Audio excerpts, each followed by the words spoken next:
So, can I invite Peter to introduce himself as the one you won't yet know? Yeah, I'm the new one. It's a pleasure to be here. Thank you, Nick. My name is Peter Ziniewski. I work as a scientific officer for the European Commission's Joint Research Center Institute for Energy and Transport Energy Security Unit. Right. So it rolls off the tongue. And my responsibility is to make policy recommendations for the European Commission as it considers the whole life cycle of shale gas activities in the European policy space. So I regularly interact with DG Energy, DG Environment, DG Klima, all of whom have a different type of interest in managing activities associated with shale gas. And just on that, Peter, can I ask if people in Europe now see the need for more regulation at a European level? Well, just to put a little caveat out there that my position today is not an official Commission position. It's just what I've been able to gain. We won't quote you. No, okay, so cameras off and we'll continue. So I think the Commission role, about a year ago, there was a lot of focus on how do we regulate this at European level and whether there is a need for implementing harmonization, common standards for all operations involved in shale gas. So in particular, high volume hydraulic fracturing activities. But in January, the Commission ended up issuing a recommendation rather than a directive or a regulation, which would have been more binding on individual member states, making a series of suggestions based on a very much a voluntary approach with recommendations such as implementing a strategic environmental impact assessment prior to drilling activities, using best available technologies for fracturing and so forth, to carry out baseline reporting and to really just implement these standards on a recommended basis. So that's really been what the Commission has been focusing on, is trying to bring the member states who are new to these activities. So I think, Andrew, you mentioned that very much, you stressed rightly so, that the UK has a rich history of onshore and offshore oil and gas exploration. It's something that's not taken for granted in other member states which may have a history, less of a rich history in that regard. So to really bring those member states into the policy dialogue at European level. And one more question on Europe. Do you feel that what's happened in Ukraine has changed the mood in Brussels? Do you feel now that the fear of over-reliance and growing reliance on Russia has been replaced by a desire to maximize our own resource development, including shale gas? Is that obvious to you from where you sit?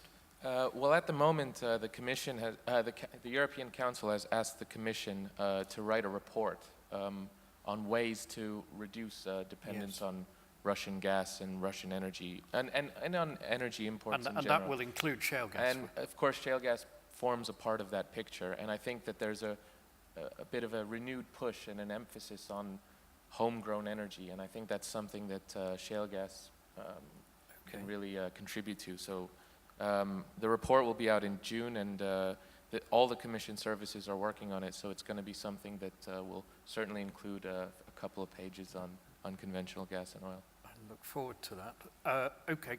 Let me ask if there are people from the various local authorities in those discussions who would like to either report back on what their groups discussed or pose questions to our panel. Oh dear. Nick, you're coming up with questions. I know I am, but I'm hoping not to. Is there anyone from Manchester in the... No? I can go through all the areas now. Yes, please, sir. Manchester's never silent. Ian Benson from Staffordshire. Right. One of the things that we suggested was that the UK shale gas industry was more active on its own publicity and maybe produce some sort of video that could be attached to planning applications and stuff explaining about shale gas extraction, but not based on America, because we felt that the American example is not a great example for the shale gas industry for all sorts of levels, in that I think in reality that the major energy cost reductions that have been experienced in America will not be replicated in Western Europe. Right. And some of the sort of environmental idiocy that's gone off in America is not a good advert for the shale gas industry. So we felt that the UK or Western Europe shale gas industry needs to produce some sort of proactive PR material that actually factually explains shale gas in a UK-based situation. And obviously one of the greatest helps for that is get some wells up and running so that people can actually see them. Andrew? Yeah, I would agree that some elements of US practice have not necessarily been best practice and have not necessarily helped the situation. But the UK has a whole regulatory framework which is at a completely different level, and by which I mean a higher level than the US. And I think that is pretty heavily evidenced both in the differences onshore and offshore, the differences between the Gulf of Mexico and the North Sea as well as onshore to onshore US to onshore here. UGO, the Office for Unconventional Gas and Oil, has actually put out quite a lot of, which falls under the auspices of DEC, has put out quite a lot of materials which are available on their website, which explain the process, which explain the planning process, which explain the overall permitting process, and put out there to people very clearly the points at which they can have their voice heard in terms of their views, whether positive or negative, on any applications in their area. Not just in the planning process, but in the other aspects of consultation that go with it. And so I think while many people may not know they're out there, and if you go and Google fracking, it's certainly not the first thing that's going to come up on your screen.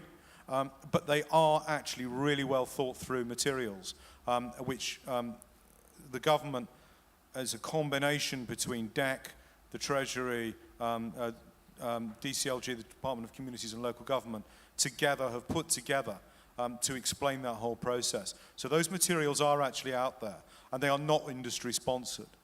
In terms of industry materials, the UCOG, the UK Onshore Operators Group, has put out a booklet explaining the history and the background and the regulatory environment for UK onshore activity, and also has a number of other source materials and links on their website that can take you through. And I think one of the most important things that came out of the planning guidelines, which were announced, I guess around September, October of last year, is they make it very clear, and I hope that this is helpful to local councils and local planning officers and planning committees when they're looking to determine applications.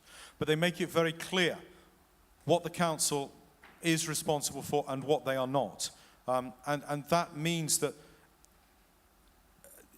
having confidence about how aquifers, etc., are protected, one can rely on the Environment Agency, and these are the reasons why you can rely on the Environment Agency. But this is the basis behind independent well examination, etc., etc. So there's a lot of those materials out there.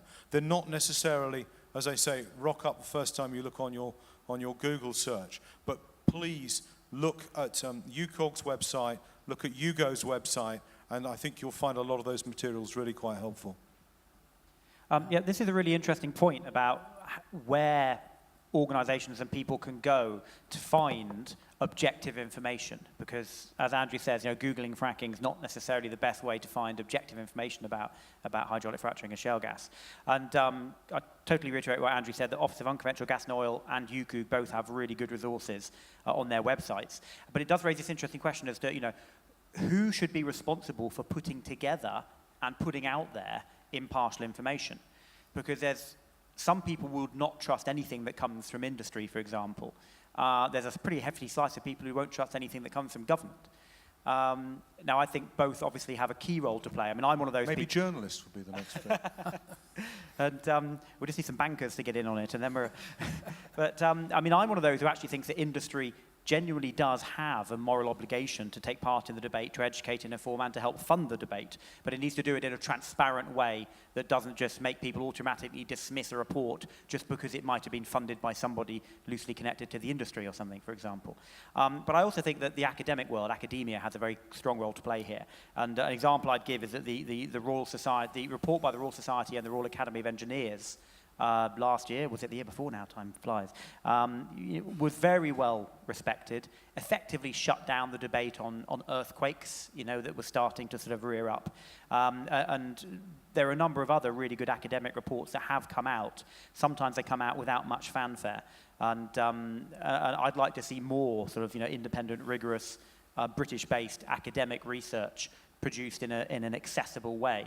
Durham University have done some good stuff. And of course, we've had Public Health England recently produced a report on the public health implications of shale gas.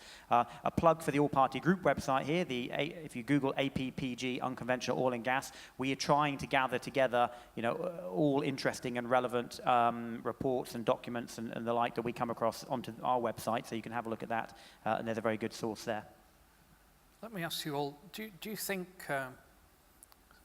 And I think it's clearly true across Europe, but do you think it's true in the UK now, that there are going to be some areas where shale gas and tight oil development goes ahead, and some areas where, because of local opposition, justified or not, it doesn't go ahead? I mean, I would have thought in Europe it would be a waste of time to try to campaign to do shale gas drilling in France. But in other parts of Europe, the debate is still open, and I wonder if that is where we're going to get to within the UK. Dan? Well, can I say, I wouldn't rule out France. I think that for the moment, yes, there's a moratorium in France. I think what happens in France partly depends on what happens here and elsewhere. I think if you start to see a shale gas industry developing here, in the Netherlands, in other countries, I think you'll see a lot of pressure on France to rethink. And in fact, there was a very interesting poll of French business leaders and opinion formers a couple of weeks ago that showed a significant majority of them believed that the current ban on shale gas development in France would at some point in the future be overturned. Of course, you're going to see different ways of developing across Europe. One thing I find fascinating about the whole energy and climate change debate in Europe at the moment is that there's widespread agreement and consensus on the need to decarbonize our energy sectors and our economies. And yet there's very little consensus across Europe on what that should mean in terms of actual energy policy. And you've got the UK trying to switch off our coal-fired power and trying desperately and expensively to generate to invest in a new generation of nuclear power plants. And you've got Germany doing the exact opposite. So it's quite, we're a long way off having a common approach to energy across Europe. But I think there will be a lot of people following. A lot of people are watching to see what happens here, what happens in the Netherlands, what happens in Poland. And I think if we see a successful shale gas industry start to develop, you'll see other countries then wanting to catch up. Peter? I think that's certainly a valid point. But we have to recognize that in a lot of cases, each member state, each EU country has a different outlook on the optimal energy mix and what their policy targets are and how best to achieve them. I think that's a given. In countries like the Netherlands, there's just a different reality. They too have rich experience with onshore gas exploration, but only recently have they encountered increasing seismic activity in their conventional gas wells, and that's in fact strengthened the opposition against drilling new wells, looking for shale gas in new plays where people already find that conventional gas wells are causing problems. It's also a contrast in countries such as Germany, where provinces have more autonomy to decide whether shale gas goes ahead or not. So in North Rhine-Westphalia, in Germany, they decided to suspend fracking activities there. The same in Spain, in Asturias, they're still considering whether to impose frack bans or not. And everything's been kind of held up in that respect. So I think you're totally right that the UK can lead by example, Poland as well, because they're really the forerunners. And if nothing bad happens here, then I think that there will be a groundswell of public support eventually for that kind of resource to be developed. But I think the domestic political context always has to be taken into account. And in France as well, Hollande has pledged not to keep the ban in place for as long as he's the president, and who knows what happens if the socialists don't retain power. So it'll take some time, of course, and I think the UK is best placed to actually lead by example, so to speak. Andrew? No, I agree. I mean, I guess to come to the UK question, I think there may end up being places where things happen earlier than they happen elsewhere. And I don't think that's anything driven by demographics. I actually think that'll be, the rather inopportune comments of Lord Howe, talking about fracking in the northeast, and then realizing he meant the northwest, and upsetting two sets of community at the same time by referring to them both as desolate. I don't think, A, that's not helpful, and B, I don't actually think that's going to be what will drive it. It'll actually come down to people's understanding of the risks and seeing the benefits, and being able to get comfortable with the risks, and seeing the benefits for the local area. And this point about the position in Europe is exactly the same position as we were in the North Sea. And look what, while the North Sea got divided up into different sectors, we ended up in a very strong position in terms of the wider service delivery to that because of our first mover position. Can I ask the gentleman from Staffordshire who spoke a minute ago whether you want drilling and fracking in Staffordshire, and what's the public attitude there? I definitely can't speak on behalf of the public, but we have been actively pursuing coal bed methane in Staffordshire, and actively pursuing the idea of using our own land ownership as a base for coal bed methane.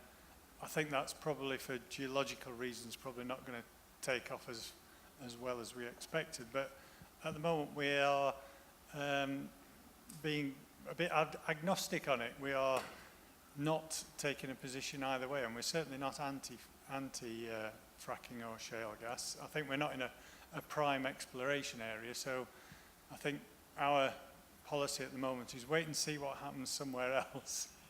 And because a lot of the debate, I think, at the moment is ill-informed, because there are so few active extraction wells or exploration wells that people are making up, especially the objectors, they are making up things that don't exist. And once, as the gentleman said earlier on from iGas, once there are 10, 12, 15 operational sites in the UK, then people will be more able to make a rational decision, because we will be able to put councillors on a bus and say, let's go to point X, and there you can see an operational gas field. That is something at the moment that we're not able to do. And I think once you can do that, you gain a huge advantage, because people can see what is really happening on the ground. People can actually see what a well in being fracked looks like, and people can actually see what a production site looks like. And once they can do that, then a lot of the public objections, I think, will start to drift away, because the objectors at the moment are creating a myth of what might happen, which nobody can counteract, because we haven't got any base in the UK to say that's a lie, because this is what the reality is. Is there someone here Can I from... comment on that, Sorry. actually? Sorry. We can take you to sites, production sites of gas fields across the country. And for anyone in the room who's interested, we're more than happy to do that. We can take you to wells that have been fracked. Now, not on the scale that you end up fracking when you're fracking a shale well, but certainly in terms of seeing what the finished product looks like, in terms of well heads, the way in which the site blends into the background, etc. I'm more than happy to take people from councils to sites and show them that anywhere around the country. So, we as a company operate over 110 sites. A majority of those are oil, but several of them are gas as well. If I may also talk slightly about Staffordshire. I think Staffordshire is an interesting case in how opinions changed over a period of time. Back in sort of 2002, 2003, Stratagas were applying for planning permission to drill for coal bed methane in Staffordshire, and came up against a huge amount of reaction. Now, there were certain historical reasons why that was the case with the management concerned at the time. but it was a real backlash locally. And that was carried out in the Staffordshire Sentinel on a weekly basis. Now we're in a place where Staffordshire Council and the newspapers are supportive of actually trying to actively find partners for the council to develop coal bed methane in that area. And that shows how opinion can change over a period of time through a process of education and understanding that, quite frankly, the world doesn't come to an end as these things are actually successfully executed and safely executed. Okay. Is there someone in the room from Lancashire? Because I'm very... No? No? I thought there was a table. No. Andrew, do you feel the mood is changing in Lancashire as well? I don't have any acreage in Lancashire. No, you don't. You should have asked that question of the other Andrew earlier on. I should. No? No one wants to speak for Lancashire? Right, on the question of the public mood changing or not, I mean, there has been quite a lot of work done on public perception of shale gas. And of course, Nottingham University have been doing a rolling series of surveys nationally, properly balanced and weighted through YouGov. Professor Sarah O'Hara's work, and it's been very interesting because up until the Balkan protests, they showed a very clear trend that support overall for developing UK shale gas was rising slowly and steadily, and rising across all newspaper readership groups, even the Guardian readers. Fears of the various bits of that people were scared of were falling, right. And it was quite interesting. Now, the poll she did immediately after the Balkan protests showed, unsurprisingly, a reversal. And what we don't yet know, because she hasn't published the next one yet, I think it's coming up quite soon, in fact I'm seeing her next week to talk about it, is whether that was a blip, and then we'll see the sort of the support for shale gas start to rise again, or whether that was a turning point. Now my personal gut feeling is it will be seen to have been a blip rather than a reversal. The Balkan protests are quite interesting in that they seem to harden opinion a bit on both sides. You saw some people who previously didn't have much of a view came out very much on the, well, I don't know much about shale gas, but companies should be allowed to go about their legal activity and not be prevented from doing it. You know, it certainly hardened a few MPs' opinions in that direction, which was quite interesting. But I've also spoken to a number of companies who do private opinion polling, and although they don't necessarily release all the data, the comments are often, you might be surprised. You might read about the idea that certain parts of the country are apparently vehemently anti-shale gas.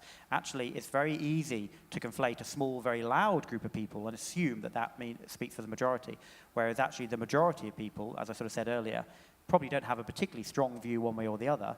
And if you're sort of okay with shale gas, you're not going to come out and wave a banner saying, I'm okay with shale gas. Do you feel local authorities are frightened of legal challenge and therefore tempted to reject applications as first stage? I'm not sure if I go so far as to say tempted to reject applications, but I certainly think throughout the system, and I don't think it's just local authorities, I think the Environment Agency, etc. as well, are very aware that legal challenges are quite possible. It's one of the reasons why I've said a number of times that, some people say, why is this taking so long and we're going so slowly? Well, I'd rather we go slow and get it right than risk any of the regulatory bodies or the Environment Agency or anybody rushing and leaving themselves vulnerable to a legal challenge. It wouldn't surprise me if at some point we will see somewhere a legal challenge, whether it's to a local authority or to the EA, I don't know. And I just, I want everybody involved in this process to make sure that they are doing everything properly. They should be doing it properly anyway. And should it get tested in a court of law, they need to be able to stand up and show they have. So now, on the whole local authority question, it is really interesting, and I was hoping I might have been able to pop into one of the roundtable sessions to talk about it, but unfortunately I had a few other things to do. I've spoken to a few local authorities in kind of shale gas areas to ask the planners the question of whether they feel they have enough support and resources in order to manage this, because it's quite a complicated planning area. And the feedback I've had so far was, at the moment, yes. While we're in the exploratory phases, yes. But should this become a wider industry with a larger number of developments, that actually we might need to look at some sort of support or additional resources to the planning departments of local authorities that might have to be doing a lot more of this. Right. Andrew, do you have a view on that? On the legal fears of local authorities, particularly? I think people are concerned about legal challenge. But I think that applies to the operators as well.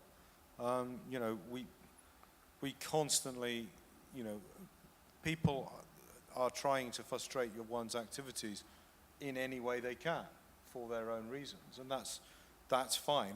But it is quite time consuming, and it does mean that it takes a long time. But I'd endorse what Dan says. It's absolutely imperative in my mind that we take the time it takes to get it done properly, such that people can have confidence in the process, can have confidence that there are the right checks and balances in place, and can have confidence in the resulting activity, such that we actually have the chance to have an industry. Okay, Dan, I'm conscious you don't speak for the government, but I'll assume you do anyway. You seem to be taking a very slow and gradualist path, and that everything's got to be got right to build confidence. Does that really match with what Prime Minister and the Chancellor are saying about the very high potential of shale gas in the UK, the benefit it's going to bring to the economy? I mean, it seems to me it's going very, very slowly to meet those sort of rhetorical objectives. I think one of the problems about politics is, you know, the rhetoric, regardless of what you're doing, the rhetoric can sometimes get a bit ahead of reality. I think there is no secret to the fact that the Chancellor and the Prime Minister have put their political support behind developing UK shale gas. You know, they're not shy about doing that, which I think is, for anybody, you know, in terms of investor confidence in the sector, you know, a clear direction of travel for the country, I think that's really important. And in fact, I alluded in the first session to political, you know, the cross-party support as well, which is also really important. You know, so we have a situation at the moment where the Chancellor, the Prime Minister, the Liberal Democrat Secretary of State for Energy and Climate Change, and the shadow energy team for the Labour Party all support continuing to explore and moving ahead and developing UK shale gas. I sometimes think that there are some members of the government, I won't mention any particular names, who can sometimes sound a little over-enthusiastic. But at the end of the day, you know, it's quite clear that any over-enthusiasm in rhetoric is not leading through to rushing on the ground. I think everybody here will agree with that. That the rhetoric might sometimes be quite sort of tasty, but actually the machinery of government is doing this in a very methodical and sensible way. Do you think the people at the top are really aware of how slowly it's going and the complexity through which the companies are having to wade? Whether quite how much they know about the detail of the complexity, I don't know. You know, they're very, very big picture, what we used to call in the army, big hand, small map stuff. But yes, I think they are. I mean, at the within my own party, you know, the Conservative Energy Minister, Michael Fallon, has a very clear handle on this. He's very close to George Osborne and David Cameron. You know, I'm pretty confident there are some pretty frank briefings going on and that they do know what the issues are and what the delays and the problems are. But you're not suggesting they should do anything other than clarify the law on trespass? Well, that's quite a big thing. I mean, that's come up as one of the potential real stumbling blocks. I know that there are, you know, some concerns in Westminster about whether addressing it might open up a potential political issue, but they are going ahead and doing it because it's been recognised that it is something that needs to be done. So beyond that'll be in the Queen's speech, will it? The intention, my understanding, is to do it through the infrastructure bill. So, Okay. but one of the things I often find remarkable, and this isn't a specifically shale gas point, it's just a government point. Bear in mind, I was in the army before, and I only became a politician in 2010. It's amazing how often ministers can want to do something, can have a very strong opinion on something. That doesn't necessarily mean they can, because the machinery of government has its own life. And I think Sir Humphrey put it very well when he once said, things don't just happen because prime ministers are very keen on them. That's a great line. Andrew?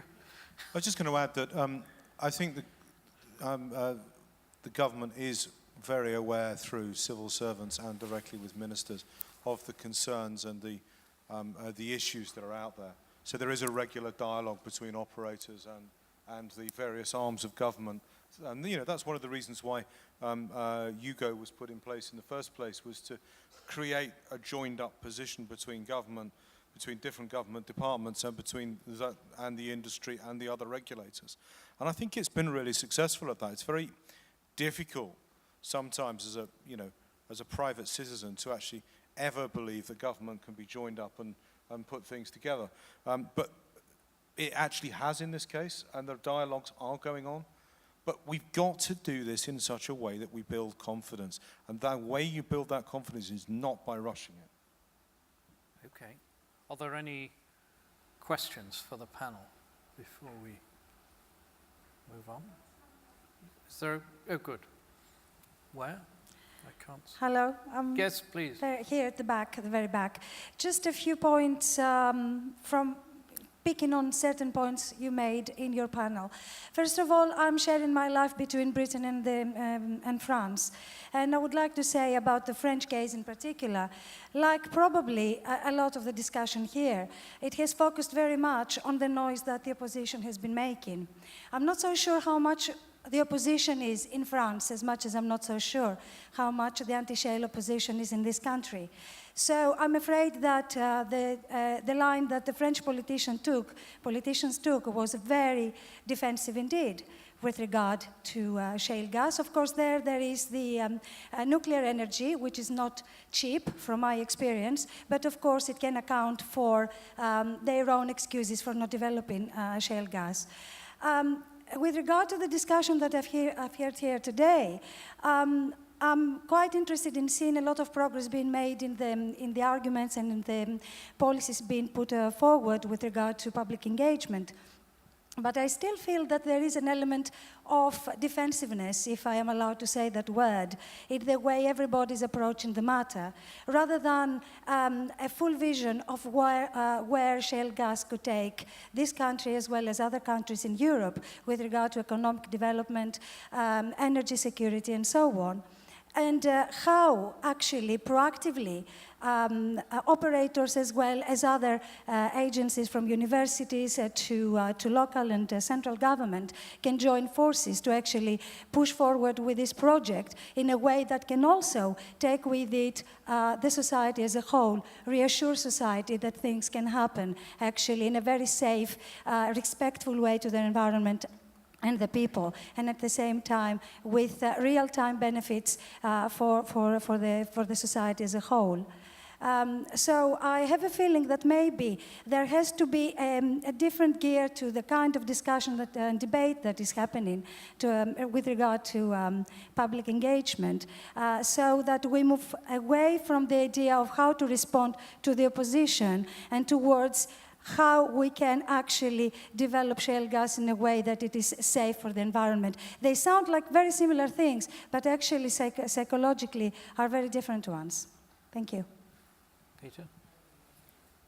Yeah, I think it's a very valid point to take on that the French reality is a little bit different to the UK one, and that in a way the debate is partially colored by a very high reliance on homegrown nuclear energy, and I think this colors the debate. Also, the idea about the protection of the environment and so on. Of course, that's a strong sentiment in the UK, just as it is in France. But I think France applies a precautionary principle, following the letter, quite a fair bit more.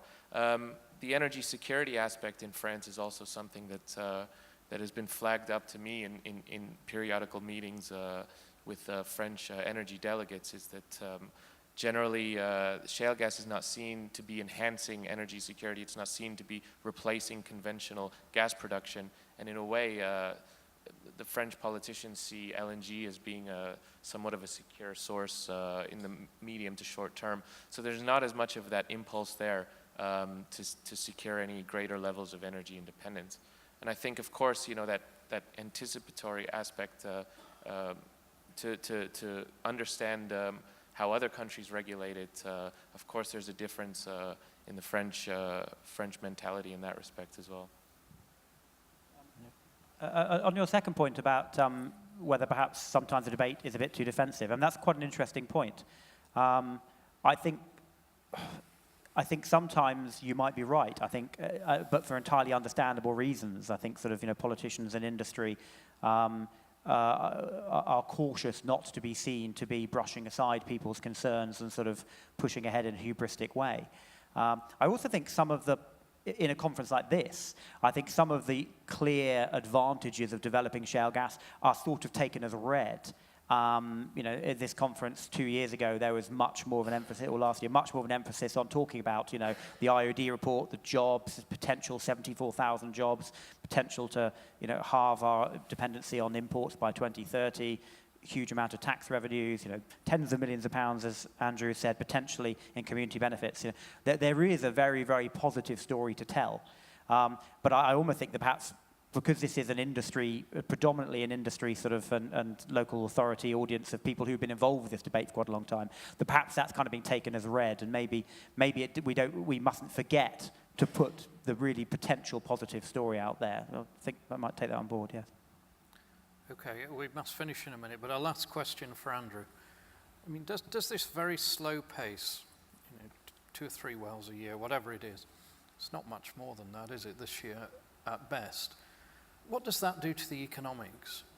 I mean, you're investing money, you're employing people, there's all those good companies out there developing their products, but not much work for them.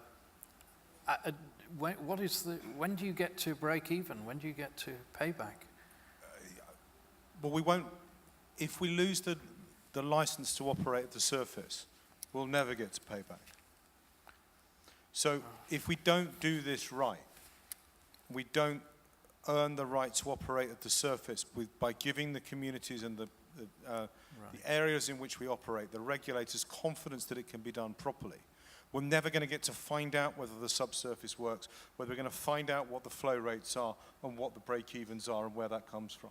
I don't anticipate that once we've broken through those first, say, 10 wells that I was talking about, which hopefully will come in the next couple of years, that then the pace will continue a lot faster than it has done today. But we need to get past that point responsibly and with full engagement and with full confidence of those around us, because if we don't do that, we'll never get to the next stage. So in your economics, yeah, it's frustrating. I said that earlier on this morning. It's frustrating for me, it's frustrating for investors, it's frustrating for partners. But if we don't do it right, we're never going to get to find out whether the subsurface works. And then it's all for nothing. Okay, great. Can I thank our panel very much for their excellent contributions? Please, thank you.